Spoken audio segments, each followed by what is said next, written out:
కనులార నా ప్రభువా నీవు కనిపించాలి, కడదాకా నా బ్రతుకును నీవే నడిపించాలి. నీ కరుణ మార్గములో నేను నడవాలి, నీ జీవ జలములనే నేను సేవించాలి. యేసయ్యా నీ భావాలు నా ఎదలోనే నిండాలి, ఏ జాబులోనైనా నా ఎదలో పొంగాలి. అందరం కలిసి పాడదాం ఆ స్వరాలు విప్పి. కనులార నా ప్రభువా నీవు కనిపించాలి, కడదాకా నా బ్రతుకు నీవు నడిపించాలి. గట్టిగా కనులార నా ప్రభువా నీవు కనిపించాలి, కడదాకా నా బ్రతుకు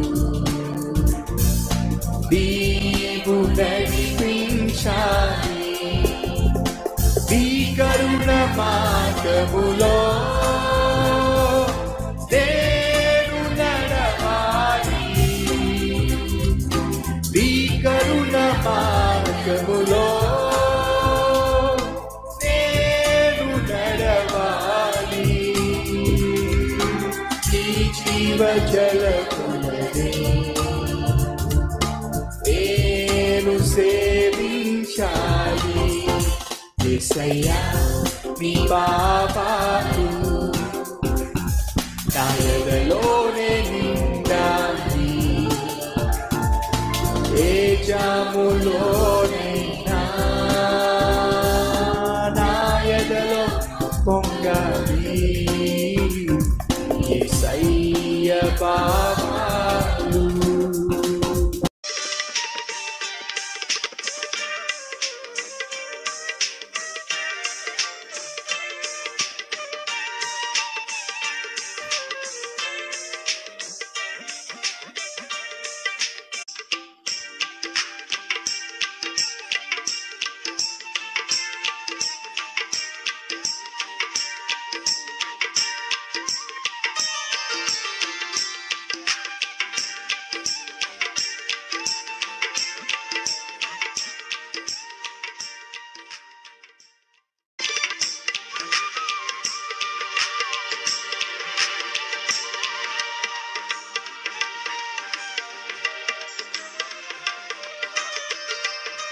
ప్రియ సహోదరి సహోదరులు, మనం కూడా అంతే, మన జీవితాలు కూడా అంతే.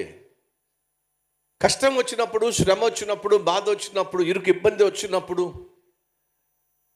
మనం చాలా జాగ్రత్తగా ఉంటాం, చాలా ఆత్మీయంగా ఉంటాం, చాలా పరిశుద్ధంగా జీవించే ప్రయత్నం చేస్తాం. ఎందుకని కష్టాలు గుండా వెళ్తున్నాం, శ్రమల గుండా వెళ్తున్నాం, ఆర్థిక ఇబ్బందులు గుండా వెళ్తున్నాం, అనారోగ్య సమస్య గుండా వెళ్తున్నాం, ఆటుపోట్లు గుండా వెళ్తున్నాం. కాబట్టి ఖచ్చితంగా మనం ఏం చేస్తామంటే వీటిలో నుంచి బయటపడాలంటే మన వల్ల కావట్లేదు, మనకు వీలు పట్టలేదు, ఒక దేవుడు మాత్రమే సహాయం చేయగలడని చెప్పి దేవుని దగ్గరకు వచ్చి మొరపెడతాం. ప్రభువా నువ్వు తప్ప మాకు వేరే దిక్కు లేదని చెప్పి అంటాం. నువ్వు తప్ప ఈ సమస్యలోంచి మమ్మల్ని ఎవరు విడిపించలేరని మొరపెడతాం.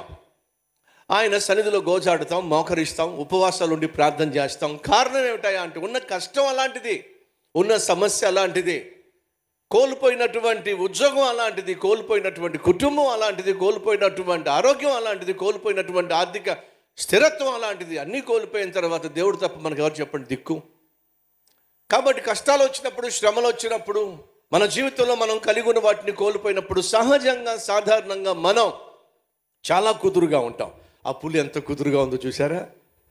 అసలు ఎవరి జోలికి వెళ్తలా, ఎవరిని చూసి గాండ్రించట్లా, ఎవరిని భయపెట్టట్లా, ఎవరిని బెదిరించట్లా, ఎవరి మీద దాడి చేయటల్లా. కారణం ఏమిటి? కష్టాల్లో ఉంది కాబట్టి. కొంచెం కష్టం తీరిపోయిందంటే, కొంచెం వాతావరణం బాగుపడిందంటే, కొంచెం నీళ్ళన్నీ తగ్గినాయి అంటే ఏం చేస్తుందో చెప్పండి ఆ పులి? అమాంతంగా తన అసలు రూపాన్ని బయట పెట్టేస్తుంది. అమాంతంగా తనకున్నటువంటి మృగతత్వాన్ని బయటకు తీసుకొచ్చేస్తుంది. అమాంతంగా పంజా విసురుతుంది, ఎవరో ఒక ప్రాణాన్ని తీసేస్తుంది. సహోదరి ఎందుకు చెప్తున్నానో తెలుసా?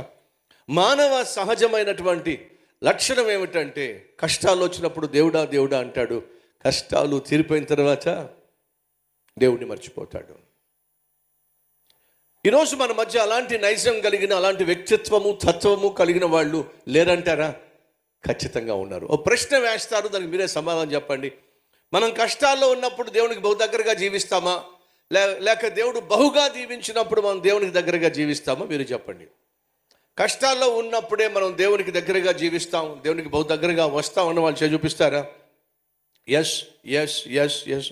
మీలో కొంతమంది యోబు గారినిలు ఉండి ఉండొచ్చు. ఎందుకంటే యోబు కష్టాల్లో కూడా దేవుడిని ఏం చేశాడు? హత్తుకుని ఉన్నాడు. మరి మన మధ్య కొంతమంది యోబులు కూడా ఉండొచ్చు. ఉంటే మంచిది. సహోదరులు మీరే అంటున్నారు, కష్టాలు వచ్చినప్పుడే సాధారణంగా దేవునికి దగ్గరగా జీవిస్తాం. రైట్. మరి కష్టం తీరిపోయిన తర్వాత చెప్పండి. కష్టం తీరిపోయిన తర్వాత, రోగం కుదుట పడిన తర్వాత, మన పరిస్థితులు బాగున్న తర్వాత, ఆర్థిక సమస్యలు తీరిపోయిన తర్వాత, ఆరోగ్యం కుదుట పడిన తర్వాత ఏం చేస్తాం మనం చెప్పమంటారా? స్లోగా మన జీవితాన్ని హానిపరిచే, మన ఆత్మీయతను అపవిత్రపరిచే వాటిని ఒక్కొక్కటిగా లోపలికి రాణిస్తాం. కష్టకాలంలో ఏమైతే దూరంగా పెట్టామో సుఖపడే సమయం వచ్చినప్పుడు వాటన్నిటిని దగ్గరకు రాణిస్తాం. ఉదాహరణ, రోగంతో హాస్పిటల్కి వెళ్ళారు, డాక్టర్ గారు పరీక్షలు చేసి ఏమన్నా మీరు తాగుతారా? అప్పుడప్పుడు పుచ్చుకుంటానండి. ఏంటంట? అప్పుడప్పుడు పుచ్చుకుంటానండి. గుట్కా ఏమైనా అలవాటు ఉందా? ఏదో రోజుకు 2 ప్యాకెట్లు వేసుకుంటానండి.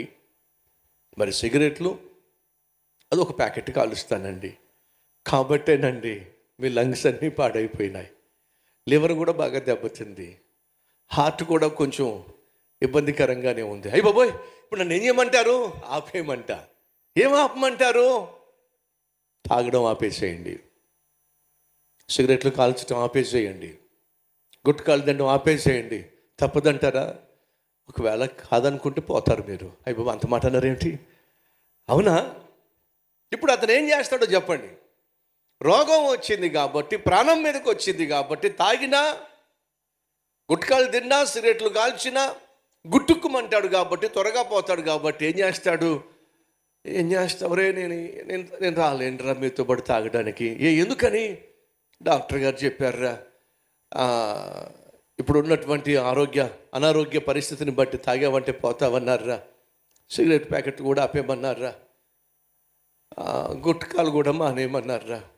ఒరే, కొంతకాలం ఓపిక పట్టండి రా. ఏంటంట? కొంతకాలం ఓపిక పట్టండి రా అంటే అర్థం ఏమిటి? కాస్త ఆరోగ్యం కుదుట పడిన తర్వాత మళ్ళీ పార్టీ చేసుకుందాంరా, కాదంటారా? ఇది మనిషి తత్వం. కాస్త కుదుట పడిన తర్వాత, కాస్త ఆరోగ్యం బాగున్న తర్వాత మళ్ళీ ఏం చేస్తాం? మొదలుపెట్టేస్తాం. ఇది మన జీవితంలో వాస్తవం కాదంటారా? ఒక్కసారి ఆలోచించండి. బహునీతిమంతులము అనే ఆ భావన పక్కన పెట్టేసి అసలు మన వ్యక్తిత్వం ఏమిటో పరిశీలన చేసుకుందాం, పరీక్షించుకుందాం.